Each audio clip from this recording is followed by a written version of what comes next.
In a dark, dusty place, where the sand sparkled gold, stood a mighty flat rock, all craggy and old.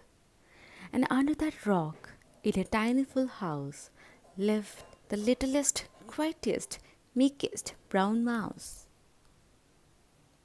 He was so very tiny, so incredibly small, that nobody noticed him ever at all. Hello? Ouch! Ow!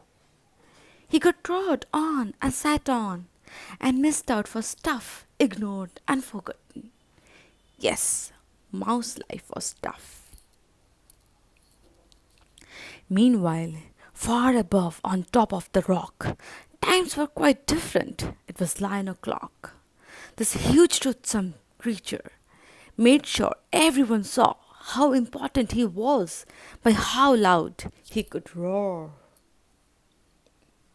He was head of the pack. He was shouty and tough. He loved showing the crowd he was made of strong stuff. Yes, all were impressed by the mighty King Cat. If only, thought Mouse, I could be more like that.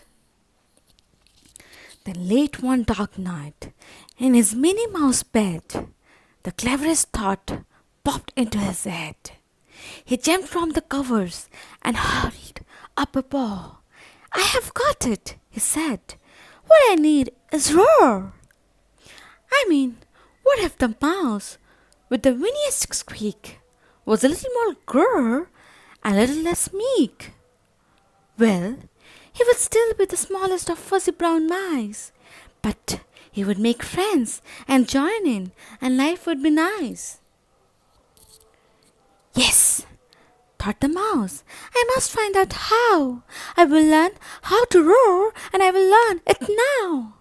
But gulp! Oh my gosh! There was only one beast who could teach him this thing, but might make him a feast. It was time to be strong. Take a chance. After all, forever was such a long time to feel small. So he made himself brave.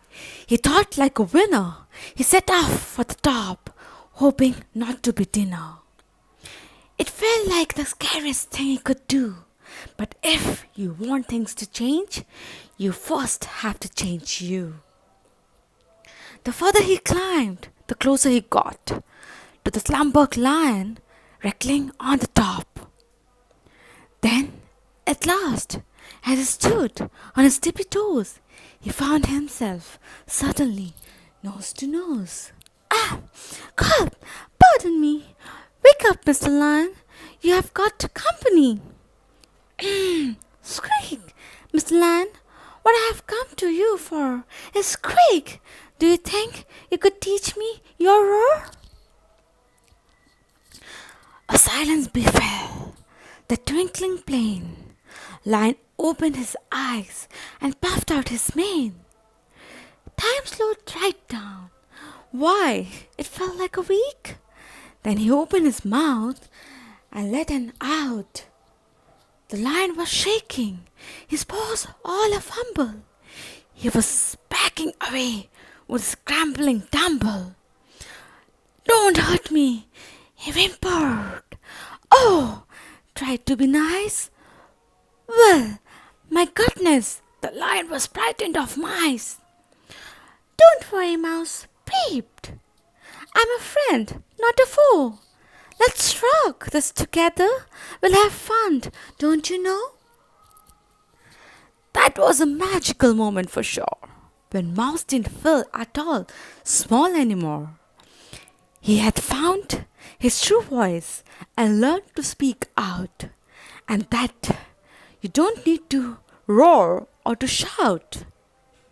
And from that day, and always, the two were a pair. They both liked that rock better. Now that rock was to share. The mouse, while still little, felt big in his head.